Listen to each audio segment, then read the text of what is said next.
TV, and I'm here to do a recap of episode number 17 of Emergency Couple, and an incredibly emotional, like, tears, heart-tugging event because Changmin's father passed away. And Changmin's dad, you know, of course, was a very smart, considerate man, very full of grace and love towards, you know, his family. And you get an understanding of, I guess, just how much people cared about him, you know, after the fact that he's gone, which is sometimes the case. It's like you don't know what you have until it goes away. And in this case, it goes away forever because he passed away. So Changmin's mom is very remorseful. She just kind of relives like some of the last moments she had with the dad where, you know, she kicks up a fuss at the, you know, beach, you know, throwing a tantrum there. The dinner that, you know, her brothers and sisters had with Changmin's dad, and how Changmin's dad is like telling them to take care of her. And so this is, I think, for me, where she turns more human, you know, because she went through something something that really is so grieving towards her, that she actually can be, and she was, kind and considerate towards Jinhee at the funeral service, and she even acknowledges her as a human being and somebody who was really, you know, somebody that she wanted to count on, and she did count on because Jinhee did save Changmin's dad, you know, a little bit. Getting a little bit choked up. So, and yeah, it was just a very, very, very tearful episode, and, you know, I just felt like, wow, it was so heart-wrenching. And in this episode, Chunsu gets suspended because of the whole punching the jerk doctor.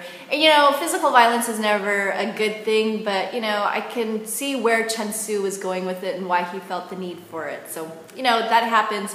I'm not an advocate of that, but, you know, again, you know, it's Korean drama, it's a fantasy world. So yeah, so he gets suspended, and what I thought was weird and just kind of like, ding, what's going on here, is that he lives in a mini mansion. Like, the guy, for whatever reason, the parents split up, one's, you know, doing safaris and taking pictures and pursuing something, and the mom's, like, you know, in the United States pursuing something.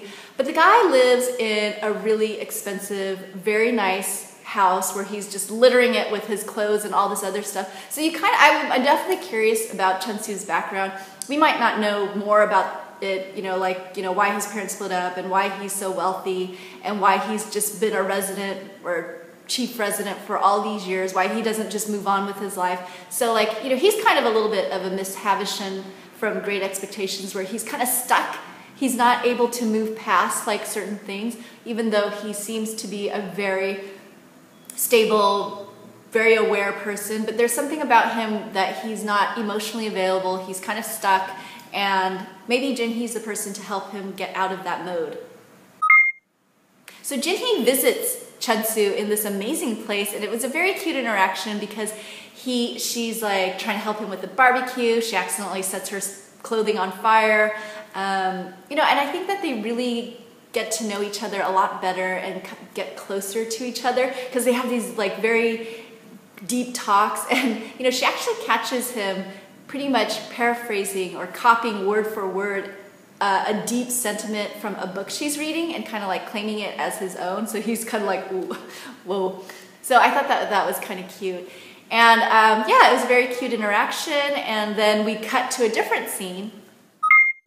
And this scene, it goes back to the whole heartfelt kind of like, oh, this is so like very hard, and it's like, what's going on with this drama? Changmin gets so physically ill, just like, I think, you know, when you're going through grief and that type of thing, you're mentally just so devastated, you're spiritually like, it's very overwhelming spiritually, and then physically, I think your body just shuts down, and so like you're so much susceptible to fever, colds. You know, it's a really difficult time, and it's almost like when you go through a death in the family, it's like every cell and fiber in your being just is so overwhelmed with grief. It's like it's just what Changmin went through, where he's going through a fever, he's basically knocked out. So Jinhee breaks into his place and takes care of him, and she's like, oh my gosh, I should have been here earlier. I should have been here to take care of you. And Changmin, throughout the last 2 episodes, he's been respectful of Jinhee's wishes, where she smacked him and said, you know, leave me alone. I don't want to have anything to do with you. So he's been pushing her away. He's been trying to like put distance between her, himself, as well as her and his family. And, you know, I think it's for her benefit, because, you know, he could have been selfish and he could have just been like, you know, I want you, you know, I need you right now. But he's like trying to be a stand-up guy and trying to, and which I really respect him in this episode for doing that. And so something that came out of this episode is that Jinhee finds her ring, and she's just like, wow, this is the ring that my, you know, rebel sister pawned away for some cash. And I think that that kind of like did a little bit of a heart tug there for her. So yeah, there was a lot more development in terms of Changmin's mom really growing, being more gracious, being a human being in this episode. Changmin trying to respect Jinhee's wishes and put more distance between him and her, just to be, you know, kind of like a selfless kind of, you know, I love you, so I'll do what I think is best for you. And also, Chun-Soo is trying to open up and be a little bit more intimate with Jinhee in whatever way that he can. So I really appreciate this episode. It was definitely an emotional roller coaster. There was some definite lows in terms of how sad I felt for the characters, but then there was some highs, because I thought the whole interaction with Chun-Soo and Jinhee was very, very cute. So anyways, let me know what you think about this episode, and I'll talk to you soon. Bye!